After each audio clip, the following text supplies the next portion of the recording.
Hey y'all, welcome back. Happy Sunday. Go Ask Sawyer.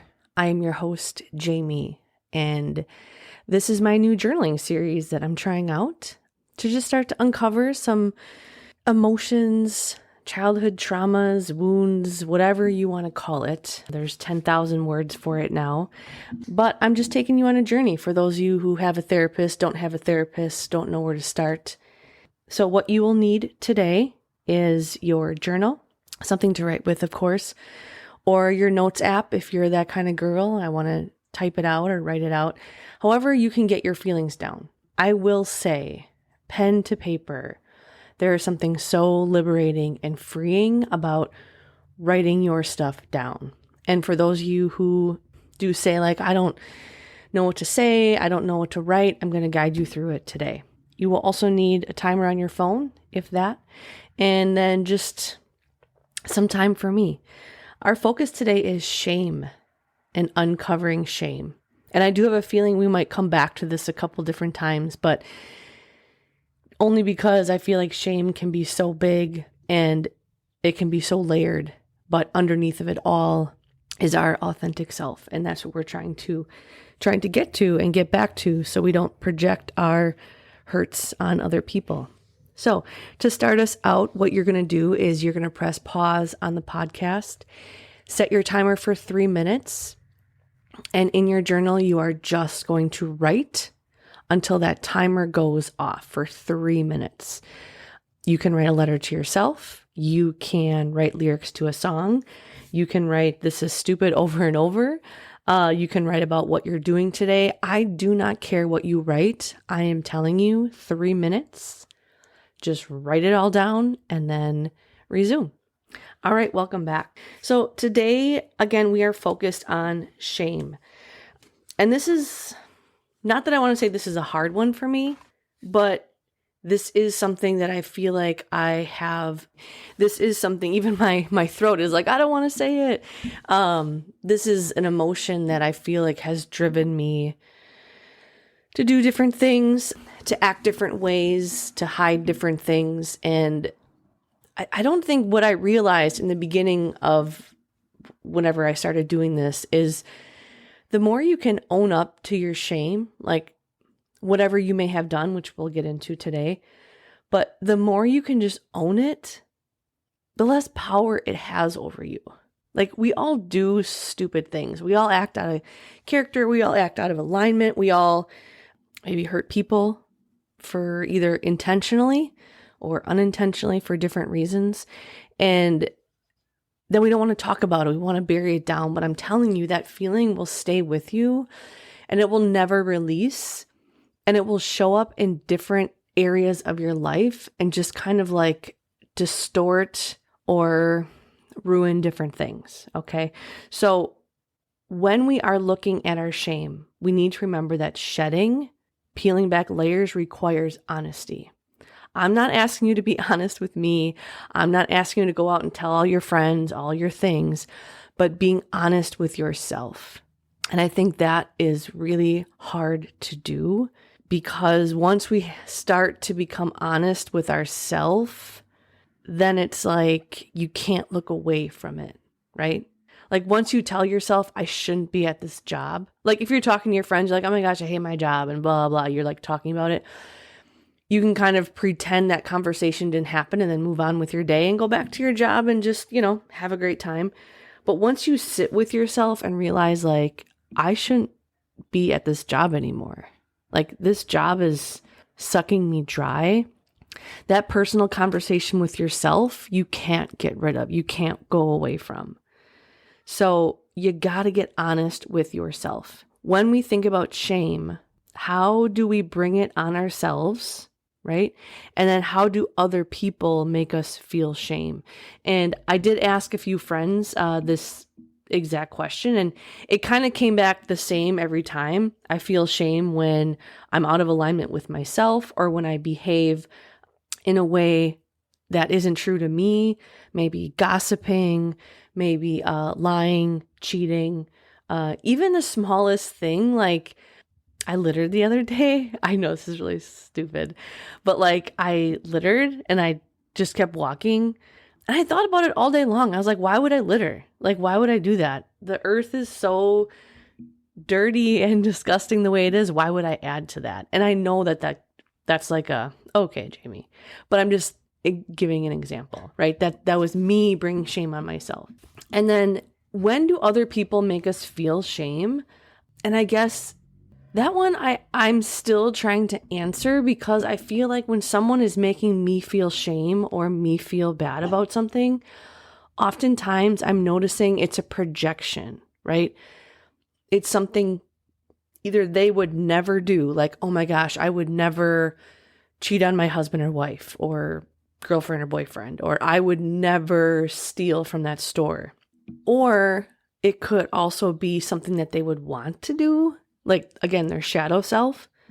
But instead of like acknowledging like, if the circumstance is right, I might do the same thing, they're going to make you feel bad about it, right? So also being able to discern between someone is projecting on me and I really don't feel bad about what I did. Like, I'm good. Or I already have enough shame. I don't actually need you to shame me because you are not in control of me.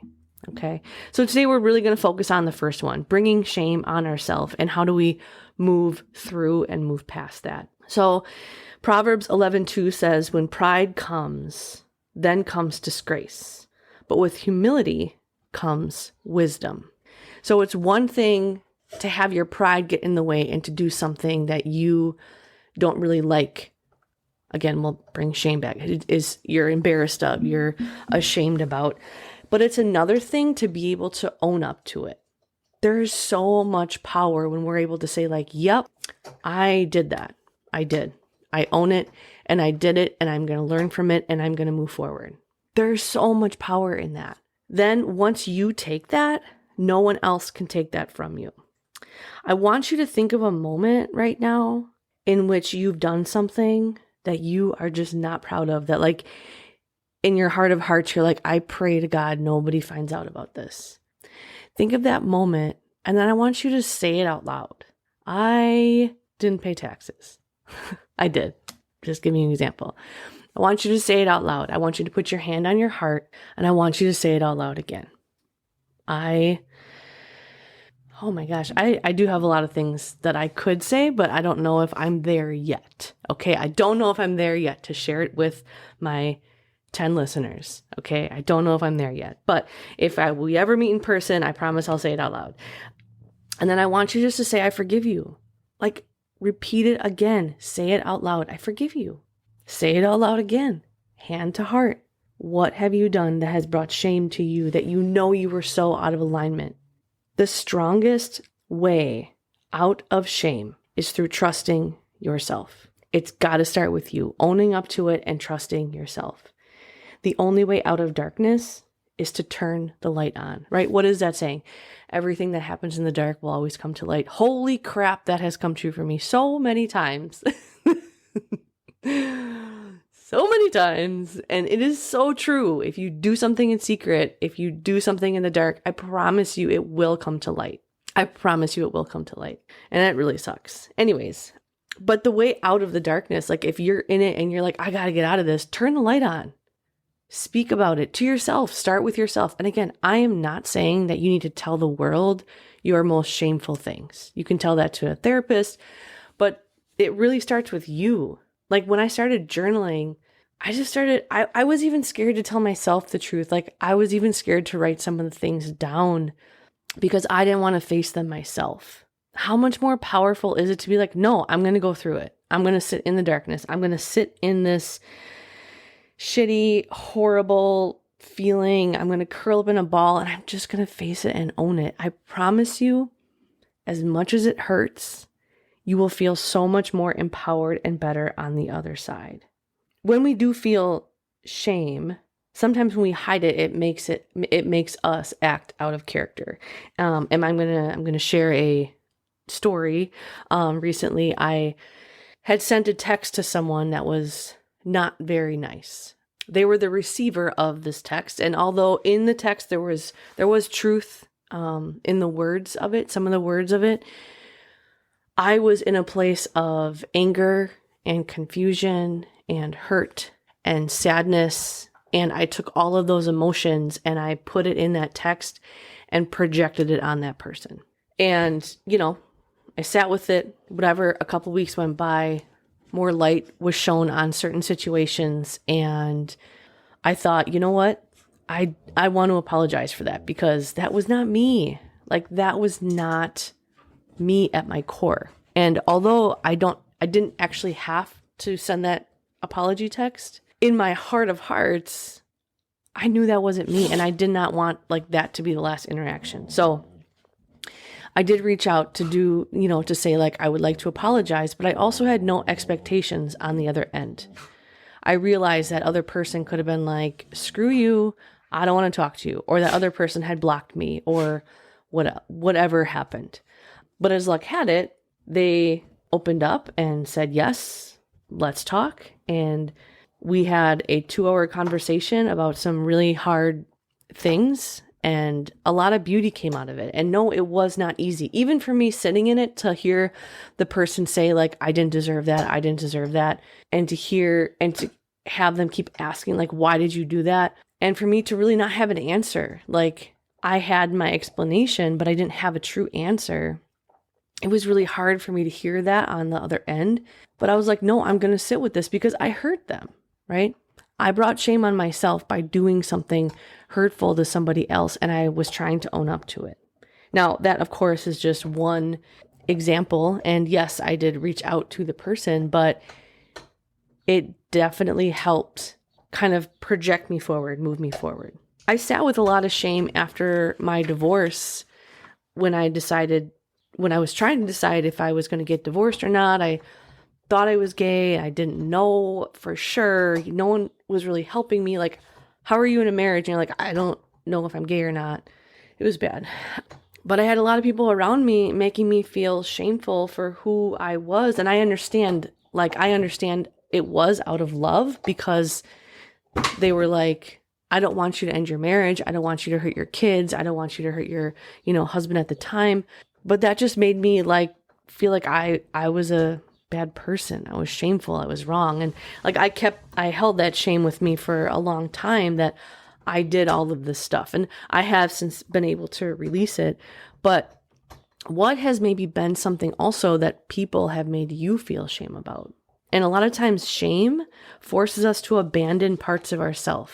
And the more we abandon, the more we have to hide parts of ourselves. And I think once you really start digging and seeing this, you'll notice you're less authentic. You're less creative. You're less close to spirit, whoever that is for you. Your voice becomes mute, and not necessarily like you can't talk, but there's just something about your voice and the way you speak that is not, it's all clogged. It's not real. So as we're nearing the end of this, I really want you to think about and write about after this podcast, when has someone made you feel shame? What were you doing? What did you do? Did you deserve that? Or was that them projecting on you?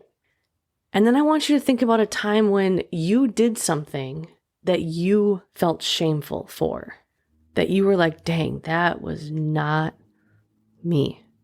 And I want you to reflect on that moment and really think about and again, this is something I've done with my therapist, gone back into my childhood and tried to remember the first time I felt shameful for something. And then how that kind of repeats itself. But write down that situation that you did that made you feel shameful and think about how you can own it and forgive yourself and start to try to move forward from that. And not that we can go in the past and redo anything, because what's done is done, but it's never too late to say, I'm sorry. It's never too late to, maybe the consequences of that might be different, but it's never too late to say, I'm sorry. It's never too late to start again. It's never too late to change your behavior, right? If this situation happened again, how would you want to act differently? How could you embrace the shame that you have done and then let it go? The more that you're able to embrace it and own it and then let it go, the clearer, I promise you guys, the clearer you will become. Shedding anything requires so much honesty. And again, it happens with you first. Notice when you're writing, how often you aren't actually writing your feelings. Because again, you're still hiding from yourself. So often we hide from ourselves. So before I did this, card just flew out. I pulled up my deck. So I'm going to leave us with a card before we go for the day. Stars in the sky, limitless possibility. Stars in the sky. I just love stars.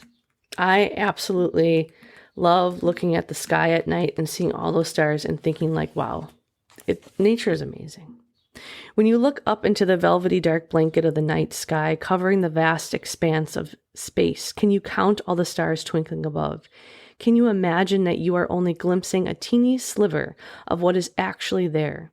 This is the domain of limitless possibility, of the never-ending sea of potential that you yourself are made of and have now at your disposal. Your life right now is alive with possibility and needs your clear focus to home in on what avenue of exploration most calls to you. It's time to choose and not be distracted by the sheer magnitude of what might be. Be here now. Gather your thoughts and your most cherished dreams. Focus on the brightest star in your never-ending sky and take small steps, small movements toward calling in this glittering potential into reality. If you can imagine this and hold that vision, you will summon all the celestial helpers and guides to aid you, bringing it into fruition. Keep your focus on the essence of potential rather than the form of it. The universe has its own ideas of how best to serve you and all of us at the same time. Trust this as fact rather than theory, and you ought not act surprised when your dreams come true, for they surely will, exactly how you need them to. You guys, embrace the shame, embrace this opportunity to sit with yourself and write and be true to yourself. If you cannot truly love every single part of you, how do you expect to show others how to love you? All right, y'all, stay cute, stay loud, keep dancing, even when everyone else is watching. Peace.